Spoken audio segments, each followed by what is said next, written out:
और हमारे मंत्री जी तो, शिक्षा मंत्री जी तो रोजाना ही मेरे को जेल में भेज रहे हैं और मैं नहा धो के तैयार होता हूँ और जेल आई नहीं अभी तक।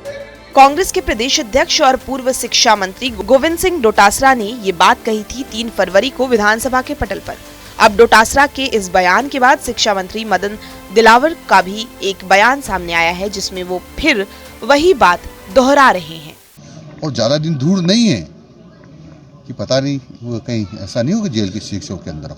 अब जरा मदन दिलावर की वो वजह भी सुन लीजिए जिसके चलते उनका मानना है कि गोविंद सिंह डोटासरा जेल जा सकते हैं।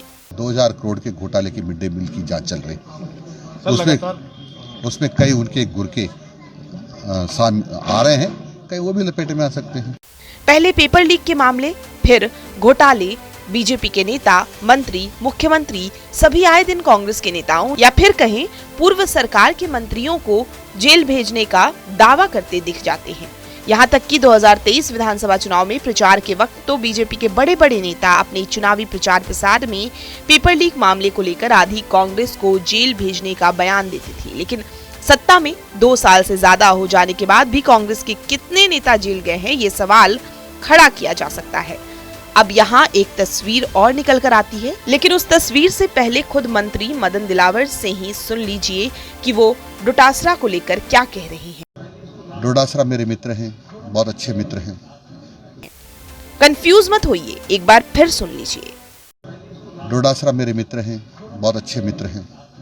तो क्या इसी मित्रता की वजह से राजस्थान के लाखों युवाओं के साथ खिलवाड़ करने वालों को बचाया जा रहा है? वैसे गोविंद सिंह डोटासरा ने भी सदन में पेपर लीक मामले की जांच को लेकर क्या कहा था, सुन लीजिए। ये माननीय अध्यक्ष महोदय, बीजेपी के पेपर आउट, इनके पेपर आउट, हमारे यहाँ भी पेपर आउट।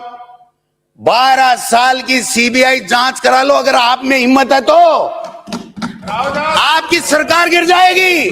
मैं लिख के दे रहा हूं आपको। वसुंधरा जी की जांच चेक कराओ। रोजाना बातें करने से कुछ नहीं होता। हम सबको मिलकर के इन बच्चों का भविष्य बर्बाद नहीं हो, ये पेपर माफिया पकड़े जाएं, जेल के सलाखों में हो, ये हमारा दायित्व होना चाहिए।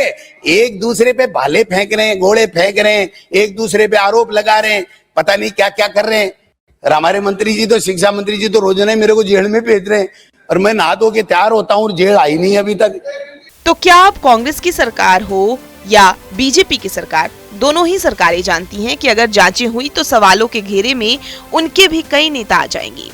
तो क्या सालों साल से राजस्थान के युवाओं के भविष्य से जो खिलवाड़ हुआ, उसमें राजनीतिक दल सिर्फ अपनी सियासी रोटियां सेकते रहेंगे?